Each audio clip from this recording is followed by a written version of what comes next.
वन्दे जगद्गुरुं यदा यदा हि धर्मस्य ग्लानिर्भवति भारत उत्थानमधर्मस्य तदात्मानं सृजाम्यहम्।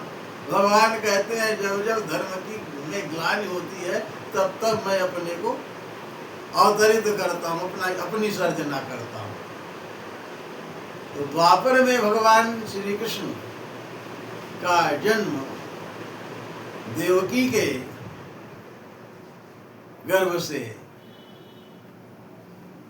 भगवान का प्राकट्य हुआ।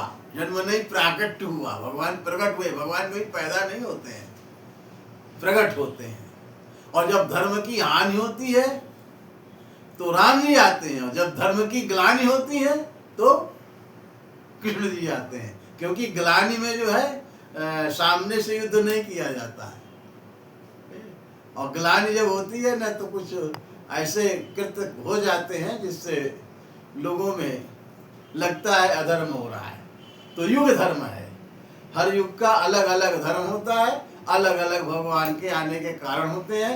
यहाँ पर भगवान के आने का कारण है धर्म में जो ग्लानि हो रही है, धर्म में अधर्म का भास हो रहा है, भाई भाई से लड़ रहा है, पिता पुत्र से लड़ रहा है, सारे अधिकार छिन रहे हैं। उनके मामा ने पिता को अपने बंदी गृह में डाल लिया, राज सत्ता का भोग रहा है। ऐसा सतयुग त्रेता में नहीं था, द्वापर में होता था। यही ग्लानि थी। इसलिए इन्हीं सबको सुधारने के लिए, इन्हीं का विनाश करने के लिए से दुर्जनों का जो धर्म का पालन नहीं कर रहे थे, सुधर्म से विहीन हो रहे थे, कर्तव्यच्युत हो रहे थे, और स्वार्थ में मदान्ध हो करके अपने स्वजनों को ही पीड़ा देते थे, उनके साथ दुर्व्यवहार करते थे। ऐसे लोगों को विनाश करने के लिए भगवान कृष्ण का जन्म हुआ। भगवान श्री कृष्ण आए और आकर के मथुरा में अपने मामा के कंस के कारागृह में उत्पन्न हुए, और इसके बाद अपनी माया को उन्होंने पूर्व प्रेरित कर दिया था कि नंदगांव में जाओ, माता यशोदा के यहाँ प्रकट हो। तो माता यशोदा के गर्भ से उनका प्रकट हुआ। इधर नंद बाबा के यहाँ अपने पिताजी वसुदेव से कहा हमें ले चलो। अर्धरात्रि में आए और यमुना जी, ऐसे यमुना जी को पार करते हुए वो वहाँ गए। वहाँ पर भगवान कृष्ण को स्थापित किया नंद बाबा के यहाँ, और यहाँ पर वो जो है फिर यहाँ मथुरा आए। मथुरा में कौन आया?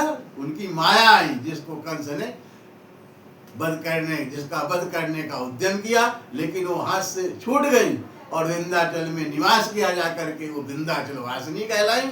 ऐसे करके भगवान अपनी माया के साथ स्वयं प्रकट हुए, और प्रकट होकर के तो अपनी लीलाओं को वहाँ पर विस्तृत किया।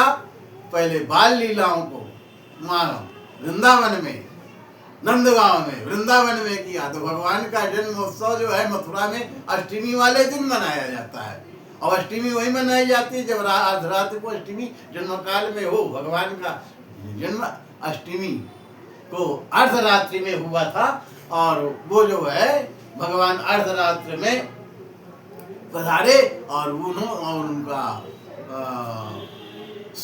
प्रातः जो है उनका उत्सव वहाँ नंदगांव में मनाया गया। ऐसे भगवान का, इसलिए वहाँ नंदगांव में उत्सव मनाया जाता है। और भगवान का जन्म उत्सव जो अर्धरात्रि को मथुरा में मनाया जाता है। कल जन्माष्टमी है, कौन तारीख को?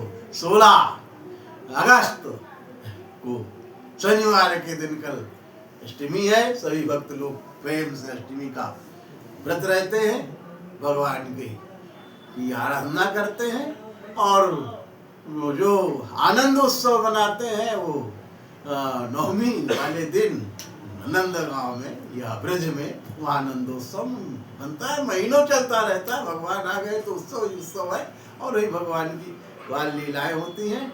बस ऐसे आनंद में, ऐसे पर्व में सभी भक्तों को, सभी सनातन धर्मियों को और सभी भगवत प्रेमियों को हमारा शुभ आशीष, शुभ संदेश और उनके कल्याण की कामना है। इन्हीं शब्दों के साथ बस आनंद विभोर होकर के परमात्मा के आनंद में सब आनंदित हों, उनका जन्मोत्सव मना, यही कामना है। बस सर्वे भवन्तु सुखिनः, सर्वे सन्तु निरामया, सर्वे भद्राणि पश्यन्तु मा कश्चित् दुर्भाग्यः। जय श्री कृष्ण। श्री कृष्ण।